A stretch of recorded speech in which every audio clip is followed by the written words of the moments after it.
Marilah kita berdoa untuk pembacaan dan pemberitaan firman dan juga sharing di antara kita. Kita berdoa. Ya Tuhan, dalam persekutuan pelayanan pria malam ini, kami rindu mendengar firman Tuhan. Sebab firman-Mu itu kekuatan-Mu sendiri yang menolong kami untuk semakin bertumbuh menjadi dewasa. Dan tidak hanya menjadi dewasa, tapi berdampak dan membuat banyak orang menyembah Engkau. Hidup kami berdampak buat keluarga, gereja, dan masyarakat. Dalam nama Tuhan Yesus Kristus. Amin. Baik Bapak-Bapak, Ibu-Ibu, Bapak-Bapak, ada Ibu Pendeta juga ya. Malam ini kita punya tema keluarga Ishak dan Ribka versus keluarga Yusuf dan Maria. Pembacaan yang pertama dari kitab Kejadian pasal 25. Kejadian 25, saya baca 2 ayat saja, karena minggu kemarin sudah dibaca semua. Kejadian 25 ayat 21 dan ayat 28. Demikian firman Tuhan, berdoalah Ishak kepada Tuhan untuk istrinya, sebab istrinya itu mandul. Tuhan mengabulkan doanya, sehingga Ribka istrinya itu mengandung. Ayat 28, Ishak sayang kepada Esau, sebab ia suka makan daging buruan, tetapi Ribka kasih kepada Yakub. Bagian kedua, Lukas pasal 2, Lukas 2, ayat 41, Lukas 2 ayat 41 dan 49 sampai 52. Demikian firman Tuhan. Tiap-tiap tahun orang tua Yesus pergi ke Yerusalem pada hari raya Paskah. Ketika Yesus telah berumur 12 tahun, pergilah mereka ke Yerusalem seperti yang lazim pada hari raya itu. Ayat 49, jawabnya kepada mereka, mengapa kamu mencari aku? Tidakkah kamu tahu bahwa aku harus berada di dalam rumah Bapakku? Tetapi mereka tidak mengerti apa yang dikatakannya kepada mereka. Lalu ia pulang bersama-sama mereka ke Nazaret, dan ia tetap hidup dalam asuhan mereka. Dan ibunya menyimpan semua perkara itu di dalam hatinya. Dan Yesus semakin bertambah besar dan bertambah hikmatnya dan besarnya dan makin dikasihi oleh Allah dan manusia. Bapak-bapak dan Ibu, dalam masa pandemi ini kita mendengar berita, kita melihat di televisi, kita membaca di medsos, banyak sekali problem-problem rumah tangga yang hampir nggak habis-habisnya. Apakah itu problem suami istri, problem orang tua anak, problem anak dengan anak, itu silih berganti di berbagai tempat. Dan tentu ini sangat memprihatinkan. Dan karena itu malam ini kita belajar lagi, ya sekalipun mungkin di antara kita fine-fine saja, atau mungkin di antara kita sedang menghadapi pergumulan-pergumulan yang sama. Tapi paling tidak kita juga bisa menolong keluarga-keluarga lain. Perhatikan dua keluarga ini. Ishak dan Ribka, Yusuf dan Maria. Yang pertama kita pelajari Ishak dan Ribka. Ishak adalah anak perjanjian. Dia berhak atas penggenapan janji Allah. Dia menikah dengan Ribka yang adalah pilihan Tuhan, bukan pilihan ayahnya. Sekalipun ayahnya menyuruh Eliezer untuk pergi mencari di keluarga Betuel, saudaranya, sepupunya, keluarganya Abraham. Jadi ini garis keturunan. Sementara kita pelajari di Perjanjian Baru, Yusuf dan Maria itu bertunangan. Dari dua keluarga ini kita temukan beberapa persamaan menurut Alkitab. Persamaan yang pertama ialah mereka menikah sangat ilahi. Ishak memelihara kekudusannya, dan karena itu Abraham melarang tidak boleh dia pergi, tetapi biarkan calon istrinya yang datang. Yang pertama, pernikahan mereka, pernikahan ilahi. Ribka ketika bertemu dengan Ishak dalam Kejadian pasal 24 ayat 65-66, di situ Ribka bertelekung. Bertelekung bagi gadis Israel itu punya pengertian penghormatan, penghargaan, kemuliaan, dan kegadisan yang sempurna. Itu artinya telekung. Ya, kalau kita baca di pasal 24 ayat 65-66. Ketika Ribka melihat Ishak dari jauh, Ribka turun dari ontanya, lalu dia tanya kepada Eliezer, siapakah yang laki-laki yang datang menuju ke arah kita? Lalu Eliezer berkata, itulah tuanku. Maksudnya, itulah suamimu. Lalu Ribka mengambil telekung dan bertelekung. Telekung itu cadar untuk menutup kepala. Itu artinya kehormatan terhadap suaminya. Ini begini caranya, tutup muka sambil berlutut. Itu wanita yang menghormati. Dan karena itu dia pelajari juga dari keluarga orang-orang Israel atau Yahudi. Jadi itu persamaan dua keluarga ini. Yusuf juga memelihara kekudusannya, dan Maria Alkitab menyebut dia seorang perawan gadis di Nazaret. Nah, itu yang kedua. Persamaan kedua ialah Ishak mewarisi janji Tuhan bahwa melalui keturunannya bangsa-bangsa akan diberkati. Jadi janji Allah itu ditujukan, khususkan melalui Ishak. Sementara Yusuf dan Maria juga menerima janji Tuhan.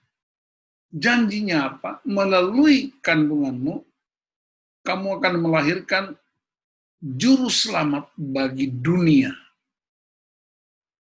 Jadi, perhatikan, sudah dua persamaan. Yang ketiga, Ishak itu suka membangun mezbah, menyembah Allah.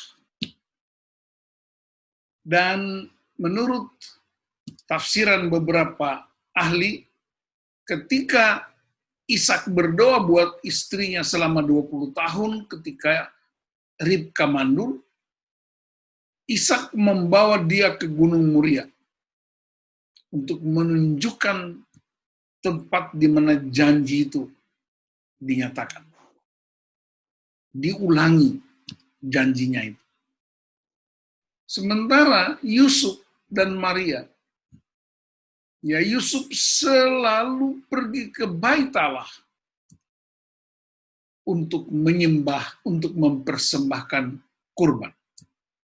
Jadi sudah 3 kesamaan. 2 keluarga yang satu di perjanjian lama, satu di perjanjian baru. Sama-sama memelihara kekudusan, kegadisan, sama-sama menerima janji-janji dari Allah yang begitu hebat. Dan yang ketiga, sama-sama suka menyembah. Ishak membangun mesbah bagi Tuhan. Yusuf sering pergi ke Bait Allah untuk beribadah dan menyembah dan mempersembahkan kurban. Sampai di tingkat itu tidak ada soal yang serius. Tapi itu memberi pelajaran penting. Pelajarannya ialah para pria mesti punya gaya hidup penyembahan.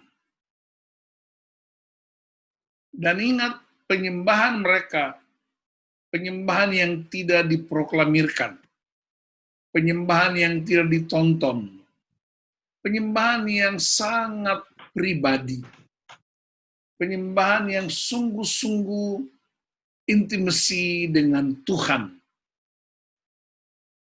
Sangat tulus, tidak punya agenda-agenda lain kecuali menyembah. Padahal sama-sama menerima janji. Bayangkan Ishak itu, istrinya mandul 20 tahun. Tetapi dia tetap berdoa, padahal dia tahu bahwa janji itu datang kepadanya. Dan tidak mungkin Allah membatalkan janji. Itulah karakter seorang pria, seorang suami yang dalam keadaan apapun suka menyembah, suka berdoa, mencari Tuhan dalam kehidupan sehari-hari. Nah, sekarang kita lihat apa soal yang kita hadapi dari 2 keluarga ini. Soalnya ialah cara mengasuh dan merawat anak. Perhatikan dalam pembacaan kita yang pertama, dalam Kejadian 25 ayat 28, itu ada keberpihakan. Ishak sayang kepada Esau, sebab ia suka makan daging buruan, tetapi Ribka kasih kepada Yakub. Minggu lalu dengan majelis kita sudah diskusikan, ini yang kita kenal dengan istilah anak emas, atau anak perak, atau anak tembaga. Bapak-bapak, ibu-ibu, perhatikan, ini bukan sesuatu yang biasa. Ini sangat luar biasa, karena bicara tentang apa? Bicara tentang hubungan, bicara tentang otoritas, tapi juga bicara tentang janji yang mesti digenapi. Hubungan anak-anak mulai kacau. Kekacauannya terjadi di mana? Karena orang tua saling mematahkan otoritas. Saya punya pengalaman waktu kami tinggal di BSD. Yanson itu sudah tahu naik mobil, tapi dia tidak punya SIM. Lalu saya waktu itu sedang pergi ke Papua untuk pelayanan 1 minggu. Nah, saya sudah janji ke Ibu Nana, tidak boleh izinkan Yanson pakai mobil karena dia belum punya SIM. Nah, hari itu saya telepon ke rumah, dan yang angkat telepon itu pembantu. Lalu saya tanya, ibu kemana? Oh, ibu lagi kebaktian wanita di Serpong. Naik apa ibu? Diantar sama kakak, pakai mobil. Jadi saat itu saya merasa dunia itu terbalik.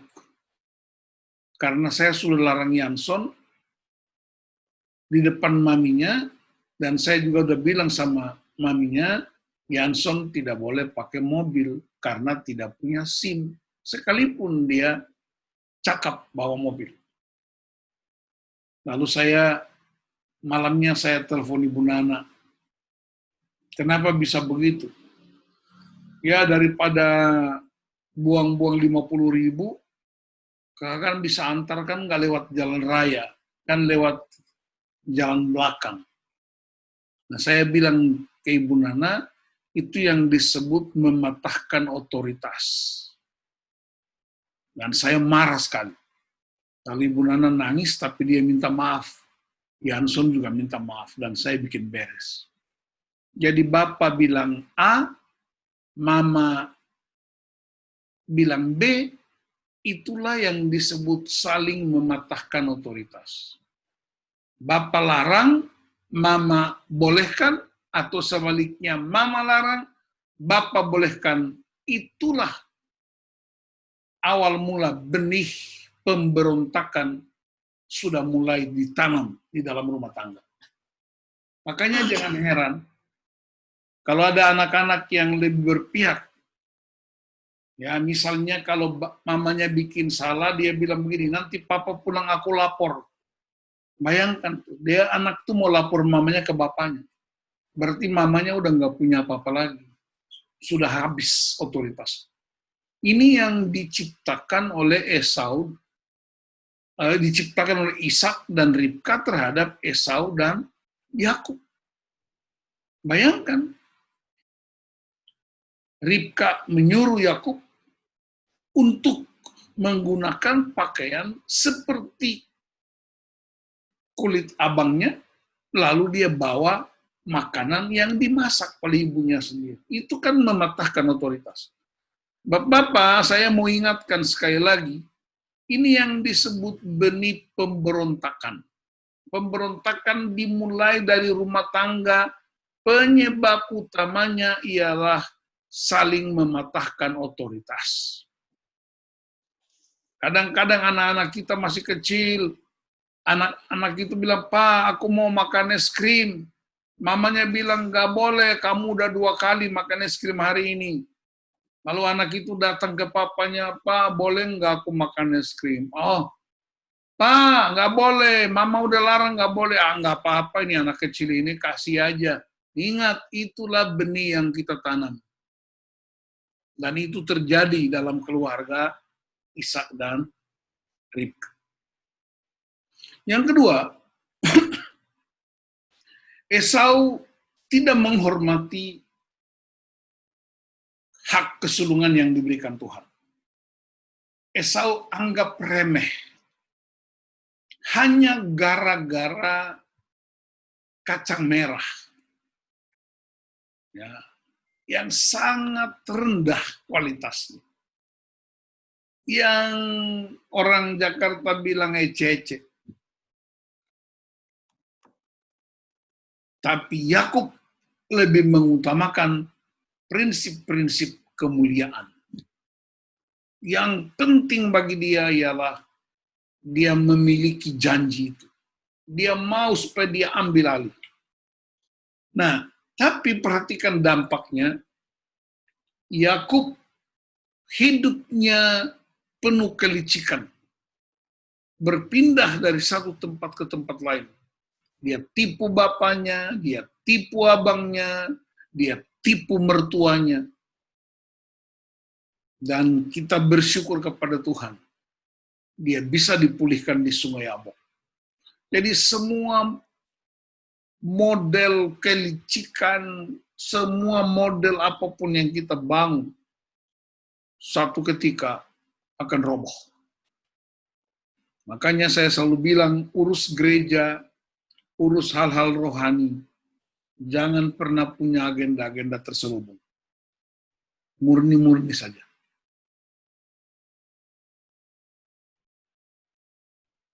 Ishak kehilangan segala sesuatu. Tidak hanya hak kesulungannya, tapi dia menjadi pecundang. Dia menikah dengan perempuan Kanaan yang sangat meresahkan Ishak dan Ribka. Kenapa? Karena dia hidup di luar garis keturunan perjanjian. Lihat, hilang semua. Orang yang menganggap remeh hak-hak yang Tuhan berikan. Bukan hanya kehilangan haknya, tapi juga kehilangan nama baiknya, kehilangan integritasnya, bahkan kehilangan janji-janji yang Tuhan sediakan. Sekarang kita pindah yang berikut kepada Maria dan Yusuf terhadap Yesus. Mungkin ada yang berkata, Pak, tapi kan Ishak kan punya 2 anak, Esau dan Yakub. Yesus, baca Alkitab baik-baik, Yesus punya saudara-saudara. Salah satunya muridnya, yaitu Yakobus. Coba perhatikan, Bapak, tentang Yesus, sejak dia bayi sampai remaja, sedikit sekali cerita tentang dia. Sama sekali tidak diceritakan tentang bagaimana dia kanak-kanak sampai jadi remaja 12 tahun. Nggak ada ceritanya.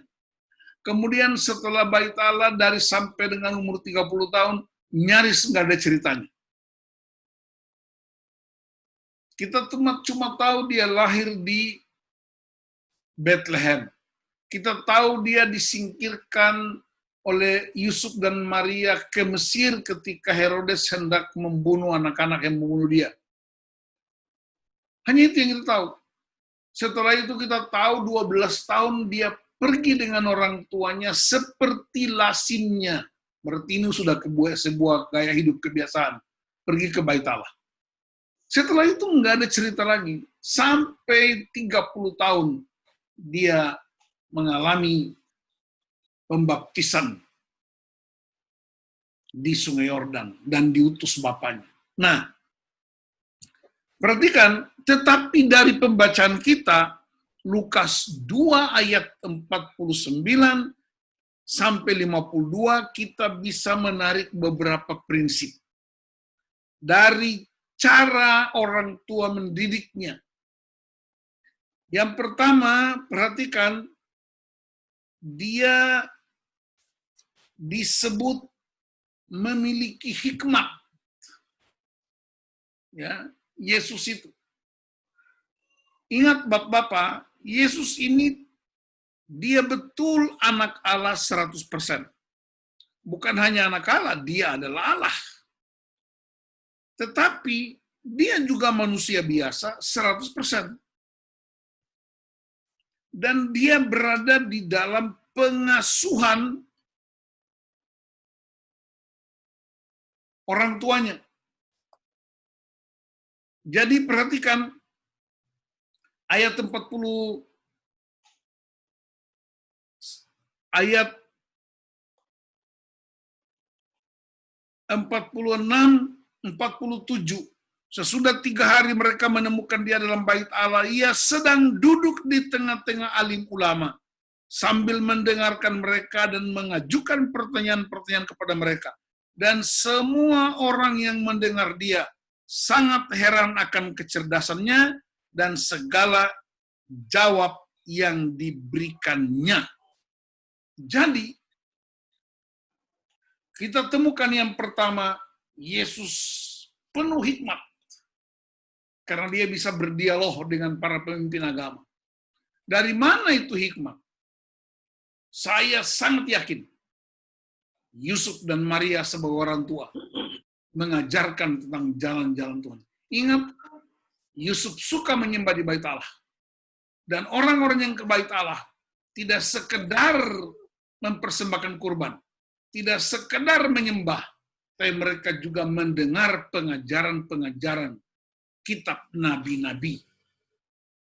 Jadi, yang pertama ialah dia menerima hikmat dan diajarkan oleh bapaknya dan ibunya Yusuf dan Maria. Yang kedua, dalam ayat 52, ia makin bertambah besar, ya, bertambah hikmatnya, besarnya, makin dikasihi oleh Allah dan manusia. Yang kedua, dia bertumbuh secara fisik, dan saya percaya ada pelatihan-pelatihan. Dia bisa mengendalikan emosinya. Dia juga bisa tahan terhadap godaan-godaan. Itulah sebabnya dia bisa berdoa, janganlah membawa kami ke dalam pencobaan. Semua yang diucapkan Yesus, semua yang diajarkan Yesus, itu yang dia alami sebelum diajarkan. Dan saya yakin betul, selain hikmat dari Allah langsung, tetapi dia juga dilatih oleh bapaknya di rumah. Dia dilatih untuk menghindari semua jenis godaan apapun. Yang ketiga, dia mendapatkan kemurahan. Semakin dikasihi manusia dan Allah dan manusia. Artinya apa?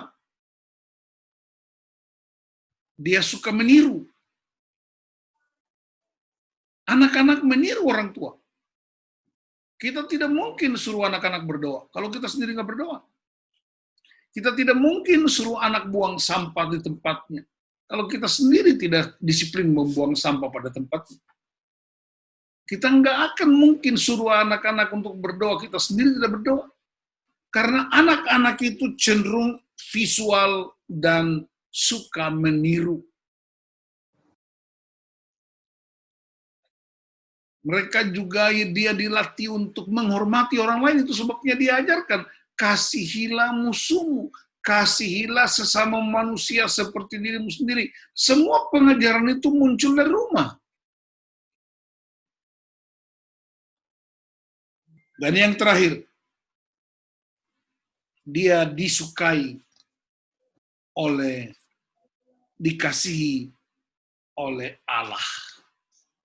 Jadi dari dua keluarga yang kita pelajari ini, kita lihat sejumlah persamaan, tetapi hasilnya berbeda. Esau menjadi pecundang. Esau kehilangan otoritas. Esau sebagai anak sulung kehilangan janji-janji Allah. Yakub memang hidup menjadi embrio lahirnya sebuah bangsa. Tetapi itu baru dipulihkan ketika dia kalah menghadap Tuhan di Sungai Yabok. Tapi lihat perjalanan Yusuf dan Maria. Terus dalam pemulihan, terus dalam pemeliharaan, terus dalam penjagaan. Dan saya percaya satu hal. Allah mempercayakan Yusuf dan Maria sebagai wali buat Yesus untuk menyelamatkan dunia. Saya kira kita sendiri orang tua dunia, yang di dunia, tidak mungkin kita menyerahkan anak-anak kita kepada orang-orang jahat. Ketika kita hendak keluar rumah atau pergi keluar kota, tidak mungkin titip anak-anak kita kepada orang-orang yang berbahaya. Sama, Bapa di sorga juga memilih Yusuf dan Maria sebagai wali, sebagai orang tua. Ya pasti Tuhan tahu karakter-karakter mereka. Karena itu saya mau akhiri sebelum kita sharing untuk memastikan kepada kita bahwa dalam keadaan COVID yang masih terus diperpanjang PSBB-nya. Kita punya momentum, kita punya ruang yang terbuka. Ambil waktu bersama anak-anak kita, belum ada yang terlambat. Ambil waktu dengan mereka untuk berdoa, ambil waktu dengan mereka untuk berdiskusi. Suami istri sebelum memutuskan sesuatu buat anak-anak, sama-sama sepakat. Jangan berdebat di depan anak-anak, jangan berantem di depan anak-anak. Jangan bapak bilang A, ibu bilang B, itu bisa menimbulkan permusuhan. Jangan ada anak emas, anak perak, anak tembaga, semuanya sama di hadapan Tuhan. Tapi yang paling utama ialah keluarga menjadi sekolah kehidupan yang dahsyat. Jangan sampai ketika anak-anak kita menikah, kalau kita enggak latih mereka dengan baik, maka kita akan memastikan ada sebuah kado yang tidak diundang, dan kadonya ialah kerusakan di kemudian hari. Kita tolak itu, dan saya berdoa supaya keluarga-keluarga kita menjadi keluarga-keluarga ilahi yang tidak hanya menerima janji, tetapi anak-anak kita akan menyelamatkan generasi mereka karena hidup dalam Yesus Kristus Tuhan.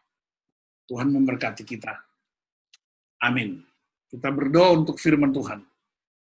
Bapak, terima kasih untuk pelajaran malam ini, dan kami serahkan diskusi selanjutnya di antara kami untuk saling menguatkan, saling menopang, dan biarlah kami menjadi keluarga ilahi, suami istri, dan juga berdampak kepada anak-anak kami. Di dalam nama Tuhan Yesus Kristus. Amin.